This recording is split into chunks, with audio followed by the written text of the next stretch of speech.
Hello, everybody, and thank you for tuning in to the Liberty Report. Today with me is Chris Rossini, who is the editor of the Ron Paul LibertyReport.com. Chris, it's nice to be with you. Are we going to talk about a few myths that are floating around today? Yes, Dr. Paul, we have a whole bunch of myths to go through today. So let's get started. We'll start right in the wheelhouse with the Federal Reserve. Bernie Sanders, presidential candidate, has showed a gross misunderstanding of sound money and the damage that the Fed's existence causes for all of us. I'm going to quote him. He says, "We must make the Fed a more democratic institution responsive to the needs of ordinary Americans rather than the billionaires on Wall Street." Now, what's wrong with that view, Dr. Paul? Well, it brings to light the issue of the difference between fascism and socialism. And of course, he tells us that he is a socialist. So he and I have done some things in challenging the Fed because it's been more fascist. It was defending the big banks and the big corporations. So he actually has endorsed, to a degree, looking into the auditing of the Federal Reserve. And I think that is good. But like you say, he doesn't advocate the position of a free market person of getting out of the business of manipulating money and credit, which means that we would get rid of the Federal Reserve. What he wants to do is shift it from who are the beneficiaries, from the very wealthy, which is a good idea. But then again, he doesn't give up on the mischief of the Fed pretending it knows how much money you should have and what interest rates should be. And he loves regulation, so he'd use the regulatory agencies to make sure that the money goes where he wants. You know, the Fed is frustrated right now because it creates a lot of money. Supposedly low interest rates will revive the economy, which hasn't worked for these past 6 or 7 years, and they just can't understand it. So Bernie would say, well, the problem is you're not directing the money in the right direction. So therefore, what he would do if he were in charge, he would make sure he'd pass the money out to all the people who need the money, and people would be sympathetic. Yeah, give it to the poor people, give it to the middle class, and don't give it to the rich people. But that will do nothing to stimulate the economy. What you want is a market economy and market interest rates. You can't have economic growth if you destroy the most important price that is necessary to decide where investments should go. Today, the Fed regulates interest rates, and Bernie would continue to do that. You can't do it any other way. So we have to address the subject of what is the alternative. The alternative is getting rid of the Fed. Get the Fed out of the way. Don't have them regulating, interest rates and who gets the money. In a free market and in a free society, you have people who save, and you have a market rate of interest, and people invest to build industries and earn money for dividends for their stockholders, and that's quite a bit different. But socialists resent anybody who has wealth. In a free market, there would be a lot of wealthy people. It's just that they wouldn't be wealthy because they were in bed with big government handouts as well as the Federal Reserve. So what we need to do is make our case very strong, not only to audit the Federal Reserve, to point out that what we need is a market force for the rate of interest to encourage people to save. They're talking now about a policy that would charge interest to save your money. So you put your money in the bank and you get 1% out at the end of the year. It's crazy talk. And things like that come up, when you have a socialist running the monetary system. That we don't need. We just need to get rid of the Federal Reserve. That's what we need.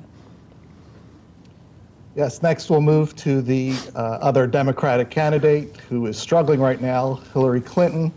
Dr. Paul, maybe a week or two ago, we did a Mythbusters on Hillary Clinton's crusade against guns and gun ownership, and we covered how she tried to link gun ownership to terrorists. She said, well, terrorists use guns.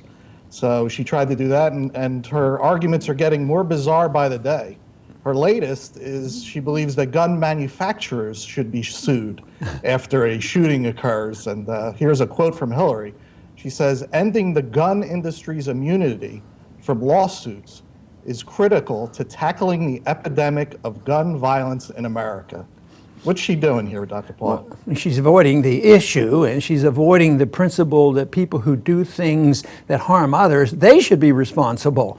The person who uses a gun illegally and does harm, it's not the gun manufacturer, it's the person who misused the gun. So she misses the entire principle of responsibility for oneself's actions. It reminds me of a story back in the early 80s when there was runaway effort to just always blame the manufacturer. And somebody was flying a Cessna airplane, and he was by himself, and he wanted to do photography, so he took out the seat, or he started to fly his plane, a Cessna, from the back seat of the airplane, leaning over because he wanted to put his camera in the front seat. And the people who were managing the airport tried to stop him, but they couldn't stop him. And of course, he went and he crashed. He sued the Cessna company for it, for this mistake he made, and believe it or not, he won the case. It's sort of like dumping coffee on you. It's not the person who dumped the coffee on oneself, it's the people who cooked the coffee. So no, it's the idea of being responsible for one action. You just can't go back and say, well, the manufacturer shouldn't have done this. What about automobiles? If you buy an automobile, it's a dangerous weapon. And if somebody makes mistakes or are daredevils or drinking too much, it's not the car manufacturers that do that. There should be responsibility for manufacturers, and that should be that when it's defective, if you have a car that doesn't have brakes and that sort of thing, yes, they have to be responsible. Or if a gun misfires, yes, they have to be responsible, but they're not immune from that. But what if it comes to the point, and a guy like the mayor of New York City who likes to regulate your eating habit, what if Bloomberg would have his way? He wants to take, he's even promoting interference with the use of salt. Well, he doesn't want you to use salt, which might be a very dangerous thing to do. But sugar is bad for us. But do you think what we should do is put all the sugar growers in prison and fine them and say they're responsible if you're overweight? Well, maybe it's the people who eat too much sugar that's responsible. But we have way too much of passing on the responsibility to somebody else, and socialism and welfareism and big government is always playing on this. This is how politicians get to be politicians and get in office. I'll take care of you. You don't have to be responsible for anything. If you don't work, we'll take care of you. If you get sick, we're going to take care of you. If you want to get educated, you don't have to get a job and get your education. We'll always take care of you. And this is part of that philosophy. So anybody who leans toward constitutionalism and conservatism and libertarianism would not accept this principle that it's the manufacturers of different items that is at fault. It's the individual who commits the crime or the injury that should be held accountable. Yes, absolutely. Next, Dr. Paul, let's move to the other side of the aisle, to the Republican side. Myths and fallacies come at us from all angles. So let's go to Senator Tom Cotton, and we'll talk about motivations for terrorists. And he said something about Guantanamo Bay Prison that the U.S. runs down in Cuba. He says, Gitmo is a world-class detention facility and effective counterterrorism tool. It should remain open, and we should send more terrorists there. Now, Dr. Paul, is it really a counterterrorism tool, or is it more of a recruiting tool for more terrorists? Well, it's a recruiting tool as well, but he also becomes the terrorist because he's threatening people. If you don't do as we say, we're going to put you in Guantanamo and we're going to torture you, even if you're just a suspect, because I don't think there are any really convicted criminals at Guantanamo. They're just suspects that may have done something, and we keep hearing of individuals being released. There recently, somebody who was in prison at the age of 14 was released who had committed no crimes. So what happens is this is great propaganda for those who want to solve the problem of the Middle East through radicalism and killing, and highly resent our presence over there. So when they look at pictures of us torturing Muslims, they can take that and use those pictures, and it is a recruiting tool to get more violent people to want to commit suicide and want to kill us. So this whole idea that something outside the law, it's outside the Constitution, it has nothing to do with the Geneva Conference, it has nothing to do with war. So we believe we have the right to pick up anybody, any place around the world and put them in prison. But now today, because of the rise and worry about terrorism, people won't listen to reason on this. They will just say that no, lock them up, kill them if you have to, because it's so dangerous. And Cotton is not a constitutionalist. He's probably one of the strongest neoconservatives who advocate more war and more warmongering, and it would just break his heart to see Guantanamo closed. It probably broke his heart that we're talking to beginning to trade with the Cubans, as well as opening up the door to a conversation with the Iranians. This just makes the neocons nearly hysterical over this, and Gitmo serves no purpose whatsoever. It just encourages our government to maybe use this for domestic threats as well, and that's what we're moving over toward, to use the word terrorism carelessly and casually. And there's so many things going on now where people can be put on lists because there are potential terrorists. And yes, it's a very dangerous situation, but if people really want to get to the bottom of it, you have to look at our foreign policy, because the foreign policy of intervention and occupation is one of the prime causes of a terrorist attack against us. And Gitmo doesn't solve the problem. It makes the problem much worse. Yes, next we're going to move to President Obama's State of the Union speech, which he gave not too long ago. It was a big speech of false advertising, and we'll just cover one little nugget from that speech. He said, "America right now has the strongest, most durable economy in the world. Anyone claiming that America's economy is in decline is peddling fiction." What do you think, Dr. Paul? Well, I think he's overreaching on this, but I can understand why he's confused. Because if you see a building that seems to be in pretty good shape, but it's built totally on sand and has no foundation, and it wouldn't even take a hurricane to knock it over. It would take a windstorm with 5-mile-an-hour winds. It would knock it over. And that's more or less the way our economy looks now. So you can see some things, and on the surface we look very wealthy. But that is a false illusion, because it's wealth based on the fact that we have the strongest military, and we have the power to issue the world currency, and that is the dollar is the reserve currency, and that gives us a lot of clout. But it's all an illusion, because what he is seeing is the result of big debt and big spending, and that is the bubble. He's looking at a bubble and saying, in 2006. Isn't it wonderful that we have given houses to so many people? It's working. Keynesianism is great. Yes, they have a mortgage, but they can handle it. There's good jobs and all. But it was a total illusion. Well, that illusion right before the bust in 2008 and 2009 is much bigger than ever, and it's a debt bubble, and it's a big bubble of malinvestment and deception. So, but I can understand why some people, but fewer every day, because people are starting to recognize that the warnings about the stock market bubble, which many of us have been warning about for a good while, they're starting to see that, well, it does look like it might be a bubble. One thing they're not looking at is the bond bubble, because even under uncertain times, people are still going and buying bonds, with deficit financing. And this is very, very dangerous. So he's kidding himself, but politicians tend to want to want to kid the public, for their self-serving purposes. But most of the time they kid themselves till the point where they believe this. So many in Congress that I knew of, and especially presidents who are getting ready, will be delusional and thinking, things are pretty good. I guess we did a pretty good job. There's peace and prosperity for everybody. There's going to be a chicken in every pot, as it was once said.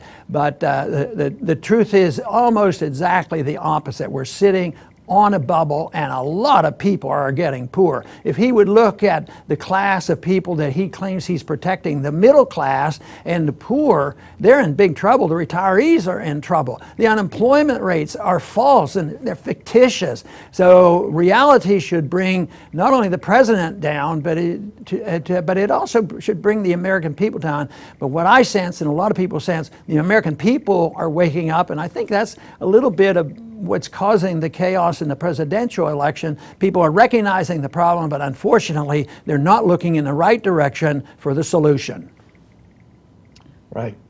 Okay, Dr. Paul, last one here. We're not going to quote anyone, but we're going to focus on one of government's most primary tools, and that is the use of fear and the focus that the American people use to get things done. Now, government loves to keep us afraid. They have a carousel of dictators around the world that keep coming into the news, whether it's North Korea, Russia. It's an endless list that never stops. And when we're afraid, that's when government pounces with spying and their endless unconstitutional laws. And it works. Right now, the number one fear and problem that Americans say that exists is terrorism. However, there's stuff that happens here at home that really needs to be focused on rather than poking at hornet's nests around the world. For example, in just the first 10 days of 2016, in Chicago, an astonishing 120 people were shot just in 10 days. That reflects that some focus needs to happen here in the inner cities on rolling back the welfare state and the minimum wage so people can work. And most importantly, the drug war, which is hugely responsible for a lot of these shootings. What are your thoughts on this, Dr. Paul? Well, there's no doubt that they use fear to build up the anxiety so governments can go and do something, but they have really overdone it with the so-called fear of terrorism. There was a 10-year period from 2005 to 2015 where there was a total of 24 Americans killed by terrorist attacks here in the United States. There were more Americans killed, of course, overseas. When you look at all the wars and the things that we've done, there were 10,000 Americans killed by fighting illegal wars. And this, to me, is the real problem. But everything now is terrorism. They fear it, but they don't really, compared to what? Well, 24 is terrible, and we should deal with it. We should change our foreign policy and reduce that number. But in the inner cities, you, Chris, mentioned the fact that just in the first 10 days of this year, there was some major shootings in Chicago. But what is ongoing is there's almost 50 violent deaths in the inner cities throughout the country. Now, that is a problem. But they don't talk about it. But they use the excuse that terrorism is it to perpetuate a foreign policy of aggression, and people are moved by this. If you're not very, very aggressive and willing to start another new war, you're un-American. But what they also fail to do, they take a poll, and it's really misleading to say that that's the number one concern of the American people. You can get a poll to say that, but it's the way the question is asked. But if you go out and just give a more generalized question to the American people, what is it that you fear the most? Guess what? It's like 75% of the people fear the government. And that is where the real problem is. I think there is no doubt that we have much greater fear domestically than we do on foreign. And when we take an oath to obey the Constitution, we're supposed to recognize that we'll protect our citizens against the threats, both the foreign and domestic. But I would say the falsehoods in economics economic policies, the aggressive nature of taxation, inflation, the Federal Reserve, and special interests, and the elimination of personal liberties is the biggest problem. But guess what? The elimination of the personal liberties is a consequence of the fear of terrorism. Because, of course, the worst episode we had in this period of time was 9/11, and they had legislation sitting on the table, just ready to go. So they whip it out, and it was the Patriot Act, and we can't get them to repeal it. The presidential candidates are very weak on this, and so we are being threatened here at home, from our domestic terrorists, the people who want to run our lives, ruin our privacy, and take over the economy and take over our personal lives. So yes, terrorism is a serious problem, but compared to the serious problem of the usurping of our liberties here at home is the big issue. I would like to, Chris, thank you for being with us today. Thank you, Dr. Paul. Very good, and we'll be back probably in a week and do Mythbusters once again. But I want to thank the audience today for tuning in to the Liberty Report. Come back soon.